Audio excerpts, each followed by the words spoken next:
Are for Rhodophyceae, R for रुकी algae. अब मैंने ये क्यों बोला, आगे बताती हूँ। The member of Rhodophyceae are commonly called red algae because of the predominance of the red pigment r phycoerythrin in their body.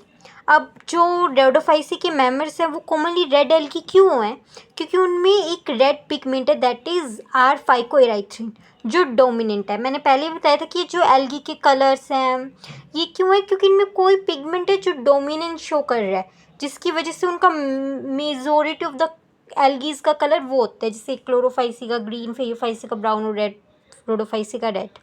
अब इसको ध्यान कैसे रख सकते हैं, इसमें अब इराइथ्रिन वर्ड आ रहा है एक, और इराइथ्रोसाइट्स आरबीसी के लिए यूज़ होता है, तो इसलिए यहाँ से याद रख सकते हो इराइथ्रिन मतलब आर रेड कलर, क्योंकि इसमें एक फाइकोसाइनिन पिगमेंट भी आता है जो ब्लू कलर शो करता है, ब्लू कलर कोज करता है। Majority of the red algae are marine, ज़्यादातर एल्गी क्या होती है, मेरीन, जो मेरीन हैबिटेट्स में रहती है, with greater concentration found in the warmer areas.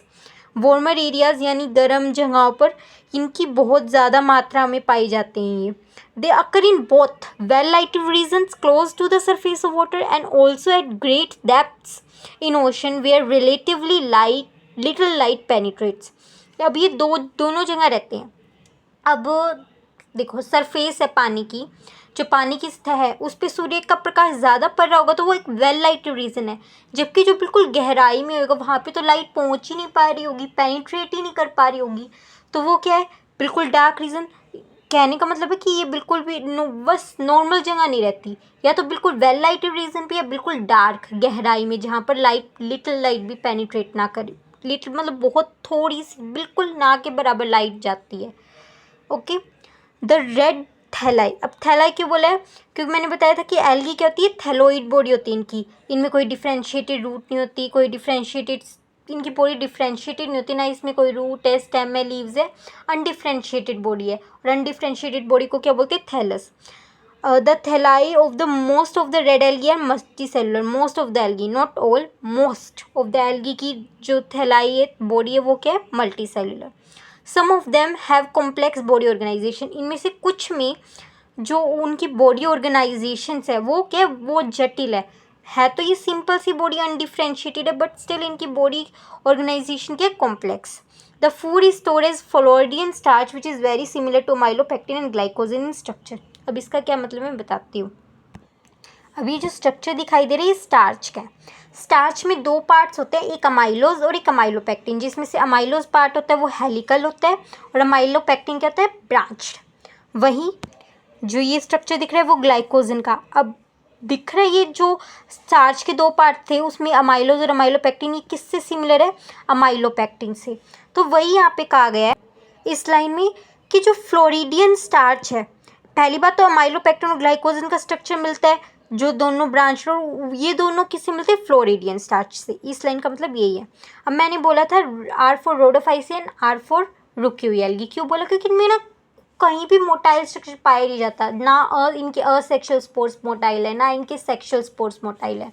जैसे कि क्लोरोफाइसी में जो जूस पोर्स थे वो फ्लैजलेटेड थे, फेयोफाइसी में भी जूस पोर्स थे वो बाई फ्लैजलेट थे। यहाँ इनमें असेक्सुअल स्पोर्स भी फ्लैज नॉन मोटाइल होते हैं। यहाँ तक कि ऊगैमस रिप्रोडक्शन पढ़ा था जिसमें मेल गैमेट क्या होता है, मोटाइल, एंड फीमेल गैमेट क्या होता है, नॉन मोटाइल। इसमें अब ऊगैमस तो रिप्रोडक्शन होती है sexual, but still male gamete क्या होता है उसमें, नॉन मोटाइल। तो ये पूर्णतः रुकी हुई एल्गी है, इसमें कोई मोटाइल स्ट्रक्चर है ही नहीं। The red algae usually reproduce vegetatively by fragmentation में बताया, तो तीनों में वेजिटेटिव रिप्रोडक्शन का मीन क्या है, फ्रेगमेंटेशन ही है। They reproduce asexually bye non motile spores, asexual भी जो स्पोर इनमें क्या है, non motile, and sexually bye non motile gametes. Sexual reproduction is oogamous and accompanied by complex post fertilization developments। अब इसमें सेक्सुअल रिप्रोडक्शन oogamous होती है जिसमें सारे दोनों मेल एंड फीमेल गैमेट्स क्या होते हैं, नॉन मोटाइल, और जो उसके बाद के पोस्ट यानी बाद में जो फर्टिलाइजेशन हो चुके हैं गैमेट्स में, उसके बाद जो भी इवेंट्स है वो क्या है, बहुत कॉम्प्लेक्स है, जटिल है। जैसे कि ह्यूमंस में होता है जाइगोट बनता है, फिर एम्ब्रियो बनता है, फिर चाइल्ड बनता है। हालांकि इसमें एम्ब्रियो नहीं बनता है, एम्ब्रियो एब्सेंट होता है, सिर्फ जाइगोट बनता है, बट जो भी उसके बाद फर्टिलाइजेशन के बाद जो इवेंट्स होते हैं स्पेशली रेड एल्गी में वो क्या होते हैं, कॉम्प्लेक्स। अब इनके कॉमन मेंबर्स क्या हैं, Polysiphonia, porphyra, gracilaria and gelidium. अब इसको भी एक स्टूपिड बट अमेजिंग ट्रिक से याद करते हैं। तो मैंने इसको कैसे याद किया, सोनिया लेकर आई पराठे ग्रेसी के लिए पर जले हुए। सोनिया जले हुए पराठे लाई ग्रेसी के लिए। अब यहाँ पर सोनिया कौन है, पॉलीसाइफोनिया, पराठे यानी पोरफायरा, जले हुए यानी जलीडियम एंड ग्रेसी यानी ग्रेसिलेरिया। तो इस तरीके से सारे एग्जाम्पल्स लर्न हो जाएंगे। अब यहाँ पर डायग्राम्स दे रखे हैं, तो डायग्राम्स में पहला ये देखा पोरफायरा। अब पोरफायरा दिख भी देखो किसकी तरह, पराठे की तरह ही दिख रहा है, तो ये ध्यान रह जाएगा। और ये पॉलीसाइफोनिया। अब इन सभी डायग्राम्स में ये जो पॉलीसाइफोनिया का डायग्राम है सबसे सुंदर है। सोनिया, सोनी, सोना, सोना है सबसे डायग्राम बहुत सुंदर है, तो ये पॉलीसाइफोनिया। तो इस तरीके से डायग्राम्स भी आपको ध्यान रह जाएंगे, हम कंफ्यूज नहीं होंगे। अब ये टेबुलर फॉर्म में एल्गीज को डिफ्रेंशिएट किया गया है। क्लोरोफाइसी में कॉमन नेम क्या है, ग्रीन एल्गी, फेयोफाइसी का ब्राउन एल्गी, रोडोफाइसी का रेड एल्गी। मेजर पिगमेंट्स के chlorophyll a and b, Phaeophyceae में chlorophyll a and c, fucoxanthin, and Rhodophyceae में क्लोरोफिल ए डी, फाइकोराइथ्रिन। वैसे तो फेयोफाइसी में xanthophyll and carotenoid, fucoxanthin and carotenoid, और Rhodophyceae में भी फ्यूकोजेंथिन कैरोटीनोइड है, पर हमें सिर्फ जो एनसीईआरटी में लिखा है उसी को रटना है, उसी को याद रखना है। फूड किस फॉर्म में स्टार्च स्टोर्ड होता है, क्लोरोफाइसी में स्टार्च की फॉर्म में, फेयोफाइसी में mannitol and laminarin, and Rhodophyceae में floridean starch which whose structure is similar to the amylopectin and glycogen. Cell wall cellulose की, फेयोफाइसी में सेल्यूलोज एंड एल्जिन था ना कि cellulose is covered by gelatinous sheath that is algin, and Rhodophyceae में cellulose, pectin and polysulphate esters, ये तीनों से composed होती है सेल वॉल। अब flagellar number and position of insertions, मतलब जो असेक्सुअल स्पोर्स पे या जो भी फ्लैजुला था उनका नंबर क्या था, उनकी पोजीशन ऑफ इंसर्शन क्या थी।